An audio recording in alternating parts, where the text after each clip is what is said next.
Brilliance Audio presents The Aviatrix by Violet Marsh. Performed by Jennifer Jill Araya and Josh Bloomberg. What do you mean you're canceling our family's flying circus this year? The words tore from Mattie McAdams like shrapnel ripping through the canvas wing of a biplane. We're out of cash. Her brother Jake looked uncharacteristically sheepish as he helplessly shrugged.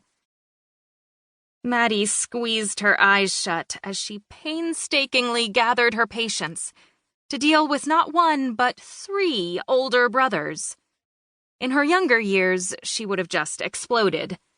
Now she at least tried for a bit of calm. I knew we were having money troubles, but I didn't know it was that bad. Mattie finally managed to grind out with an evenness she didn't feel. Her other 2 siblings shifted uncomfortably in their hard, straight-backed chairs. Beside them sat their family's star performer, Leo Ward. The flying ace kept his posture rigid, his boyish features as incongruously stoic as always. Yet Mattie thought she caught a hint of guilt in her former friend's cobalt-blue eyes.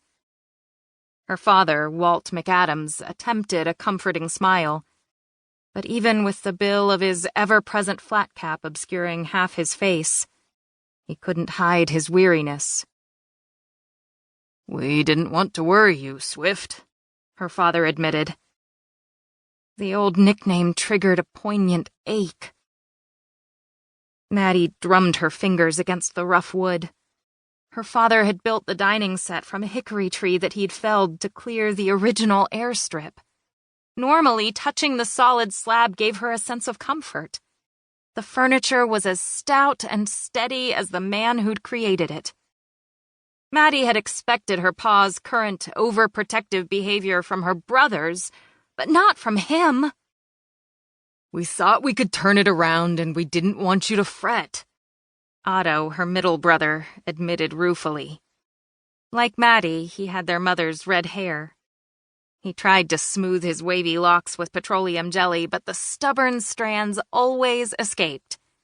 Today, one curl looped over the middle of his forehead, giving him a comically earnest air. Unfortunately, Mattie was not in the mood to be amused. "Fret!" Mattie burst out, crossing her arms over her hand-me-down shirt that used to belong to her brother Will. "I don't fret! It's the lot of you who act like a bunch of mother hens, always worrying about me!"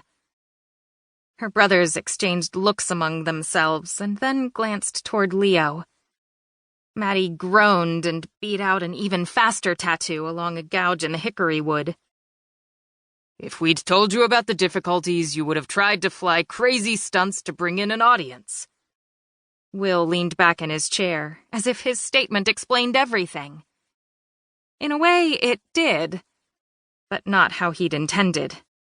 "Of course I would have!" Mattie jumped to her feet with such force the heavy hickory chair toppled backward. "Flying circuses aren't as rare as they used to be before the war. We need more dramatic stunts, not less. This was Alfred's dream. We can't let it die too."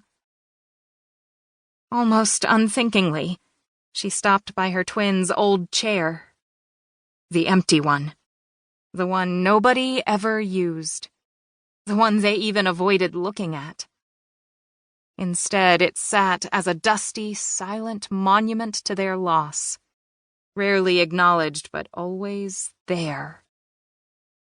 A lump swelled in Mattie's larynx.